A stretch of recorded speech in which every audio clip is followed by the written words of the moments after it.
ನಮಸ್ಕಾರ ವೀಕ್ಷಕರೇ.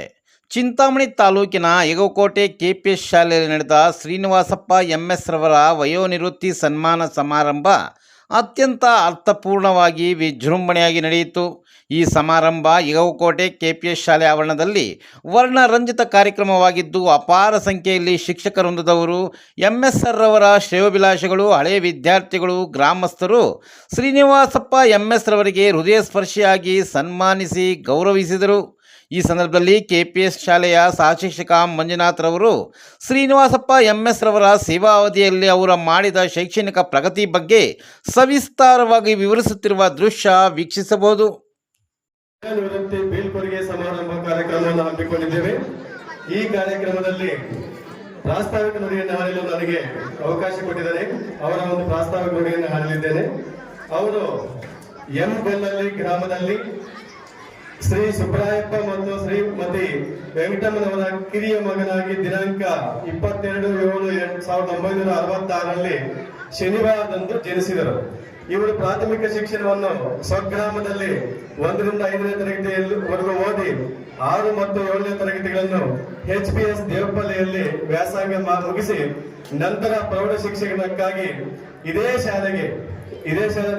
ಸರ್ಕಾರಿ ಪ್ರೌಢಶಾಲೆಯಲ್ಲಿ 8, 9, 10ನೇ ತರಗತಿಯಿಂದ ವ್ಯಾಸಂಗ ಮಾಡಿ ಮತ್ತೆ ಉನ್ನತ ವ್ಯಾಸಂಗಕ್ಕಾಗಿ TCH ಅನ್ನು ಶ್ರೇಯಸ್ ಶಿಕ್ಷಣ ಸಂಸ್ಥೆಯಲ್ಲಿ 1987ರಲ್ಲಿ ಮುಗಿಸಿ 1988ರಲ್ಲಿ ಗೌರವಧನ ಶಿಕ್ಷಕರಾಗಿ LPS ಕಂಚಿನಾಯಕನಲ್ಲಿಗೆ ಆಯ್ಕೆಯಾಗಿ ಈ ಶಾಲೆಯಲ್ಲಿ 4 ವರ್ಷಗಳ ಕಾಲ ಸೇವೆ ಸಲ್ಲಿಸಿ ತದನಂತರ 1992ರಲ್ಲಿ DLRCಯಲ್ಲಿ ಆಯ್ಕೆಗೊಂಡು LPS ಮೂಡಲಚಿಂತಲಲ್ಲಿ ಇಲ್ಲಿ 2 ವರ್ಷಗಳ ಕಾಲ ಸೇವೆ ಸಲ್ಲಿಸಿ ನಂತರ 1994ರಲ್ಲಿ LPS ನಾಗರಾಜ ಹೊಸಹಳ್ಳಿಯಲ್ಲಿ ವರ್ಗಾವಣೆಗೊಂಡು ಅಲ್ಲಿ 10 ವರ್ಷಗಳ ಕಾಲ ಸೇವೆಯನ್ನು ಸಲ್ಲಿಸಿರುತ್ತಾರೆ.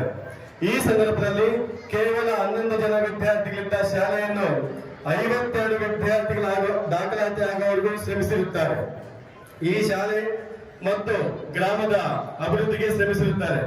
ಬಟ್ಲಳ್ಳಿ ಕಾಲೇಜಿನ NSS ವಿದ್ಯಾರ್ಥಿಗಳ ತಂಡದ ಸಹಾಯದಿಂದ ಆ ನಾಗರಾಜ ಹೊಸಹಳ್ಳಿಗೆ ಆಗ ರೋಡ್ ಇರಲಿಲ್ಲ.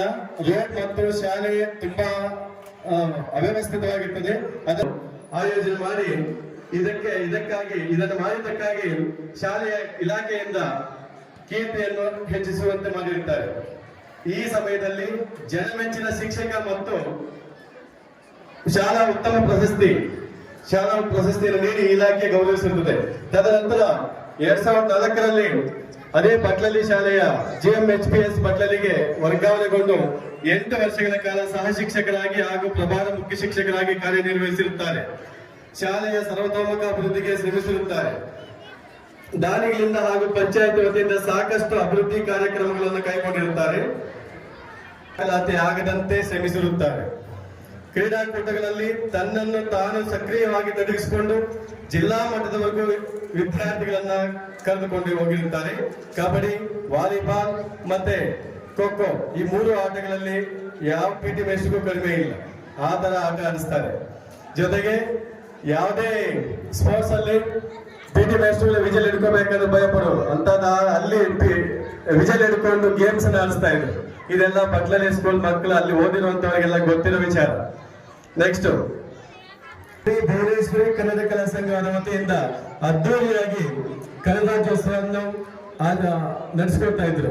ಜೊತೆಗೆ ಇವರು ಯಾವುದೇ ಕಾರ್ಯಕ್ರಮಗಳಲ್ಲಿ ಮುಂಚೂಣಿಯಾಗಿರುತ್ತಿದ್ದರು. ಯಾವುದೇ ಕಾರ್ಯಕ್ರಮದಲ್ಲಿ ನಾನು ಇದೀಗ ಮುಂಚೂಣಿಯಲ್ಲಿ ಎಲ್ಲರಿಗಿಂತ ಮುಂಚೆ ಇದ್ದು ಆ ಕಾರ್ಯಕ್ರಮಗಳನ್ನ ಅಚ್ಚುಕಟ್ಟಾಗಿ ನಡೆಸಿಕೊಡ್ತಾ ಇದ್ರು.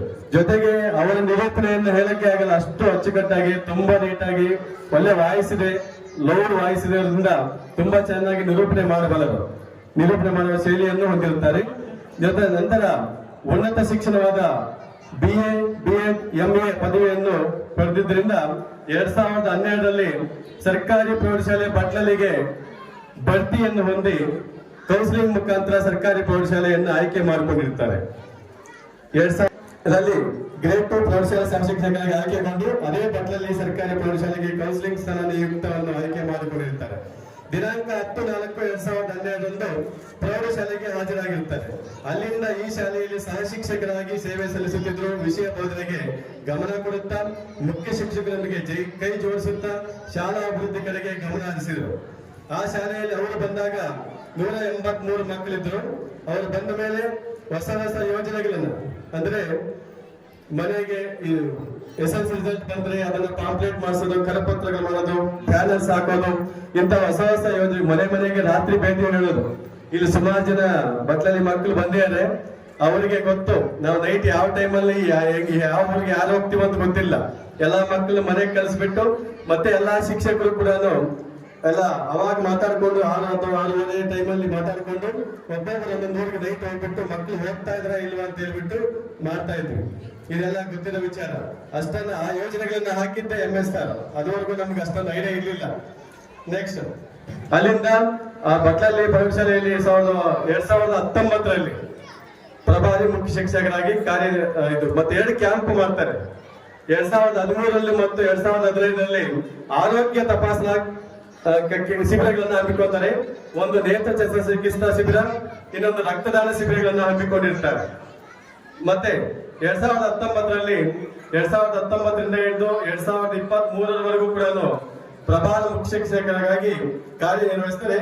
ಅಂತಹ ಸಂದರ್ಭದಲ್ಲಿ ಪಂಚಾಯಿತಿಯನ್ನು ಹಿಡಿಕೊಂಡು ನರೇಗಾದಲ್ಲಿ ಸಾಕಷ್ಟು ಇಡೀ ಸ್ಕೂಲ್ಗೆ ಸ್ಟೇಡಿಯಂ, ಬೋರ್ವೆಲ್, ಮತ್ತೆ ಸಿಸಿ ರೋಡ್, ಉತ್ತಮ ಪಾರ್ಕ್, ಟಾಯ್ಲೆಟ್ಸ್, ಏನೆಲ್ಲ ಬೇಸಿಕ್ಸ್ ನೀಡ್ಸ್ ಬೇಕಾಗಿತ್ತು ಎಲ್ಲವನ್ನೂ ಕೂಡ ಪಂಚಾಯತ್ PDOನ ರಿಕ್ವೆಸ್ಟ್ ಮಾಡಿಕೊಂಡು ಏನೆಲ್ಲ ಕೆಲಸಗಳು ಅದರಿಂದ ಪಂಚಾಯತಿ ಕಡೆಯಿಂದ ಆಗುತ್ತೆ ಎಲ್ಲಾ ಕೆಲಸಗಳನ್ನು ಕೂಡ ಮಾಡಿ ಇವತ್ತು ಬಟ್ಲಲ್ಲಿ ಶಾಲೆ ನೋಡ್ಬೇಕು ತುಂಬಾ ಅದ್ಭುತವಾಗಿ ನಿರ್ಮಾಣ ಮಾಡ್ಲಿಕ್ಕೆ ಕಾರಣಭೂತರಾದಂತಹವರು ನಮ್ಮ MS ಸರ್ ಅವರು. ನೆಕ್ಸ್ಟ್ ಅಲ್ಲಿಂದ ಜುಲೈ 31, 2023ರಲ್ಲಿ ಇಲ್ಲಿಗೆ ವರ್ಗಾವಣೆ ಆಗಿ ಈ ಶಾಲೆಗೆ ಬರುತ್ತಾರೆ. ಬಂದು ಈ ಶಾಲೆಯಲ್ಲಿ ಸಾಕಷ್ಟು ಅಭಿವೃದ್ಧಿ ನಿಮ್ಮ ಕಣ್ಮುಂದೆ ಕಾಣಿಸ್ತಾ ಇದೆ. ಈ ಏನು ಯುನೈಟೆಡ್ ವೇ ಕಡೆಯಿಂದ ಸುಮಾರು 70 ಲಕ್ಷ ಬೆಲೆ ಬಾಳುವ 4 ರೂಮ್ಸ್ ಅನ್ನ ಇಲ್ಲಿ ಕಾಣಿಸ್ತಾ ಇರೋ ರೂಮ್ಸ್ ಅನ್ನ ಅವ್ರಿಗೆ ಅಪ್ರೋಚ್ ಮಾಡಿ ಕಟ್ಸೋ ತರ ಮಾಡಿದ್ದೆ. ಅವರು ಒಳ್ಳೆ ಕಂಪ್ಯೂಟರ್ ಲ್ಯಾಬ್, ನಮ್ಮ ಇಲ್ಲಿನ ಮಕ್ಕಳಿಗೆ ಕಂಪ್ಯೂಟರ್ಸ್ ಇಲ್ಲ ಅಂತ ರಿಕ್ವೆಸ್ಟ್ ಮಾಡ್ಕೊಂಡಾಗ ಜಾನ್ಸನ್ ಕಂಪನಿ ಅವರು ಕಂಪ್ಯೂಟರ್ ಲ್ಯಾಬ್ ಅನ್ನ ಮಾಡ್ಕೊಡ್ತಾರೆ. ಸುಮಾರು 10 ಲಕ್ಷ ಬೆಲೆ ಬಾಳುವಲ್ಲ ಕಂಪ್ಯೂಟರ್ ಅನ್ನ ಅಳವಡಿಸ್ಕೊಡ್ತಾರೆ. ನೆಕ್ಸ್ಟ್ ಮಳೆ ಬಿದ್ದ ನೀರು ವೇಸ್ಟ್ ಆಗ್ಬಾರ್ದು ಅಂತ ಹೇಳ್ಬಿಟ್ಟು ಮಾಡಿ ಮೇಲೆ ಬಿದ್ದಂತ ನೀರೆಲ್ಲ ಒಂದು ಕಡೆ ಸ್ಟೋರ್ ಆಗ್ಬೇಕಂತ ಮಳೆ ನೀರಿನ ಕೊಯ್ಲನ್ನು ಮಾಡಿಸ್ಕೊಡ್ತಾರೆ. ಸುಮಾರು 10 ಲಕ್ಷದ್ದು. ಇಲ್ಲಿ ಕೂಡ ಪೈಪ್ ಲೈನ್ ಎಲ್ಲ ಇದೆ, ಎಲ್ಲ ನಿಮ್ ಕಣ್ಮುಂದೆ ಇರೋದು. ಅದಲ್ಲದೆ ಒಂದು ಕಡೆ ರಿಸಲ್ಟ್, ನೈಟ್ ಕ್ಲಾಸ್, ಎಲ್ಲ ಯೋಜನೆಗಳು ಪ್ರತಿದಿನ ಸ್ಕೂಲ್ ಬಗ್ಗೆ ಇವತ್ತು ಏನ್ ಮಾಡ್ಬೇಕು, ನೆಕ್ಸ್ಟ್ ಏನ್ ಮಾಡ್ಬೇಕು, ಪ್ರತಿ ಕ್ಷಣ ಸ್ಕೂಲ್ ಬಗ್ಗೆ ಹೊಸ ಮನೆ ಕಟ್ತಾ ಇದ್ರು ಕೂಡ ನಮ್ಮ ಮನೆ ಕಡೆ ಗಮನ ಹರಿಸ್ತಾ ಇರ್ಲಿಲ್ಲ. ಎಲ್ಲ ಇಲ್ಲೇ ಗಮನ ಹೊರದು ಗಾಡಿಯಲ್ಲಿ ಬರ್ಬೇಕಾದ್ರೆ 100 ಬರೋರು ಅವ್ರಿಂದ ಕುತ್ಕೊಂಡು ನಾವು ಬಿಗ್ಗಿಯಾಗಿ ಕುತ್ಕೊಂತ ಇದ್ವಿ. ಎಲ್ಲ ಚೆನ್ನಾಗಿ ಅನ್ಕೊಂತೀವಿ. ಆದ್ರೆ ಅವ್ರಿಗೆ ರಿಟೈರ್ಡ್ ಆಗ್ತಾ ಇದ್ರು ಕೂಡ ಇನ್ನೂ ಹುಮ್ಮಸ್ಸು. ಈಗ ತಾನೇ ಹೊಸದಾಗ ಅಪಾಯಿಂಟ್ ಆಗಿ ಬಂದಂಗಿದೆ ಅವರು ಹುಮ್ಮಸ್ಸು. ಅವ್ರು ಇದು ಕಾಳಜಿ ನೋಡ್ತಿದ್ರೆ ಮಕ್ಕಳ ಮೇಲೆ ಇರೋದು ಇಲ್ಲಿ. ಮತ್ತೆ ಮಧ್ಯಾಹ್ನದಂತೂ ಸುಮಾರು ಜನ ಮಕ್ಕಳು ಹಲವರು ಯಾಕೆ ಅಂದ್ರೆ ಊಟ ಜಾಸ್ತಿ ಹಾಕ್ಸ್ಬಿಡ್ತಾರೆ MS ಅವರು, ತಿನ್ನಕ್ಕೆ ಆಗಲ್ಲ ಅಂತ. ಊಟ ಜಾಸ್ತಿ ಹಾಕ್ಸಿದ್ರು ಅಂತ ಅಲ್ಲೇ ನಿಂತ್ಕೊಂಡು ಪ್ರತಿಯೊಬ್ಬರಿಗೂ ತಟ್ಟೆ ದೊಡ್ಡದೇ ತಗೊಂಡ್ಬರ್ಬೇಕು. ಚಿಕ್ಕ ತಂದ್ರೆ ಸುಮ್ಮನೆ ಬಿಡಲ್ಲ, ದೊಡ್ಡ ತಟ್ಟೆ ತಗೊಂಡ್ಬರ್ಬೇಕು. ಅದು ಹೊಟ್ಟೆ ತುಂಬಾ ಹಾಕ್ಸ್ಕೊಂಡು ಹೊಟ್ಟೆ ತುಂಬಾ ಊಟ ಮಾಡ್ಬೇಕು. ಹಾಲು ಕಾಯಿಸಿ ಯಾರು ಕುಡಿದವ್ರು ಕುಡಿಲಿ, ಹೋದವ್ರು ಹೋಗ್ಲಿ ಅಂತ ಅನ್ಕೋಬೋದಾಗಿತ್ತು. ಆದ್ರೆ ಅವ್ರು ಯಾವತ್ತೂ ಅನ್ಕೊಳ್ಳಿಲ್ಲ. ಅಲ್ಲೇ ಕಾಯಿಸಿ ಅಲ್ಲೇ ಇದ್ದು ದೊಡ್ಡ ಗ್ಲಾಸ್ ತುಂಬಾ ತುಂಬಿಸಿ ಕುಡಿಸಿ ಕಳ್ಸೋರು. ಅಷ್ಟೊಂದು ಕಾಳಜಿ ಯಾರು ವಹಿಸ್ತಾರೆ. ಜೊತೆಗೆ ಊಟ ಜಾಸ್ತಿ ಹಾಕ್ಸ್ಬಿಡ್ತಾರೆ ಅನ್ನೋರು. ಆ ತರ ಕಾಳಜಿಯಿಂದ ಮಕ್ಕಳ ಬಗ್ಗೆ ಹೊಂದಿರೋರು. ಜೊತೆಗೆ ಇಲ್ಲಿ ಬಂದ ಮೇಲೆ ಸಾಕಷ್ಟು ರಿಸಲ್ಟ್ ಕೂಡ ಅಷ್ಟೇ. ಈ ಸಲ 97% ಫಸ್ಟ್ ಎಕ್ಸಾಮ್ ಅಲ್ಲೇ 80 ಜನ ಎಕ್ಸಾಮ್ ಬರ್ತಿದ್ರು. ಅದರಲ್ಲಿ 77 ಜನ ಪಾಸ್ ಆಗಿದ್ರು. 3 ಜನ ನಿಂತೋಗಿದ್ದು. ಮತ್ತೆ ಆ 3 ಜನ ಕೂಡ 2ನೇ ಎಕ್ಸಾಮ್ ಅಲ್ಲಿ ಪಾಸ್ ಆದ್ರು. ಜೊತೆಗೆ ಇಷ್ಟೆಲ್ಲ ಮಾಡ್ಲಿಕ್ಕೆ ಕಾರಣ ಅವರು ಶ್ರೀಮತಿ ಅವ್ರು ಸಹಕರಿಸಿದ್ರಲ್ಲ. ಬೇರೆಯವ್ರಾಗಿದ್ರೆ ನಾವು ಸಖತ್ ಗಲಾಟೆ ಮಾಡೋರು. ಯಾವಾಗ ಸ್ಕೂಲ್ ಅನ್ಕೊಂತ ಇರ್ತೀಯ, ನಮ್ಮ ಕಡೆ ಗಮನನೇ ಹರಿಸಲ್ಲ ಅಂತ.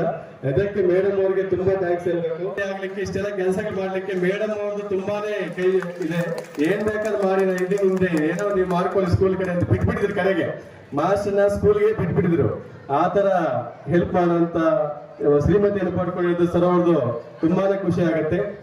ಜೊತೆಗೆ ರಿಸಲ್ಟ್ ಅಲ್ಲಿ ಅವ್ರು ನೈಟ್ ಕ್ಲಾಸ್ ರಾತ್ರಿ ಎಲ್ಲ ಇಲ್ಲೇ ಇದ್ದು ನೈಟ್ ಮಕ್ಕಳ ಜೊತೆ ಮಲ್ಕೊಂಡು ಕ್ಲಾಸ್ ಮಾಡೋರು. ನಾವೆಲ್ಲ ಒಂದಿನ ಇದ್ರೆ ಅವ್ರು 2-3 ಡೇಸ್ ಇರೋರು. ನಾವ್ ಯಾರು ಇರಲ್ಲ ಸರ್ ಅಂದ್ರೆ ನಾನು ಇರ್ತೀನಿ ಹೋಗ್ರಪ್ಪ ಅಂದವರು. ನೈಟ್ ಕ್ಲಾಸ್ ಇರೋರು, ಹಾಸ್ಟೆಲ್ ಮಕ್ಕಳನ್ನಂತೂ ತುಂಬಾ ಶಿಸ್ತಾಗಿ ತುಂಬಾ ಡಿಸಿಪ್ಲಿನ್ ಆಗಿ ಇರಿಸೋರು ಅಂತ. ಅವರು ರಿಟೈರ್ಡ್ ಆಗಿ ಏನ್ ಮಾಡಕ್ಕಾಗಲ್ಲ, 60 ವರ್ಷ ಆದ್ರೆ ಎಲ್ಲರೂ ರಿಟೈರ್ಡ್ ಆಗ್ಬೇಕು. ಅವ್ರು ಇಲ್ಲಿಂದ ಬಿಟ್ಟು ಹೋಗ್ತಿರೋದು ತುಂಬಾನೇ ನೋವಾಗುವಂತ ವಿಚಾರ. ತಪ್ಪಿಸ್ಕೊಂಡು ಏನ್ ಮಾಡಕ್ಕಾಗಲ್ಲ, 60 ವರ್ಷ ಆದ್ಮೇಲೆ ಹೋಗ್ಲೇಬೇಕು. ತುಂಬಾನೇ ಬೇಜಾರಾಗ್ತದೆ. ಆದ್ರೂ ಕೂಡ ನಮಗೆ ಅವರ ತುಂಬಾನೇ ಮಾರ್ಗದರ್ಶನ ನೀಡಿದ್ದಾರೆ. ಇದೇ ತರ ಮುಂದೆ ಕೂಡ ನಮಗೆ ಮಾರ್ಗದರ್ಶನ ನೀಡಬೇಕು. ಜೊತೆಗೆ ಅವರಿಗೆ ಒಳ್ಳೆ ಆರೋಗ್ಯ ಐಶ್ವರ್ಯ ಕೊಡ್ಬೇಕಂತ ಆ ದೇವರಲ್ಲಿ ಪ್ರಾರ್ಥಿಸುತ್ತಾ ನನ್ನ ಪ್ರಾಸ್ತಾವಿಕ ನುಡಿಯನ್ನು ಮುಗಿಸುತ್ತಿದ್ದೇನೆ.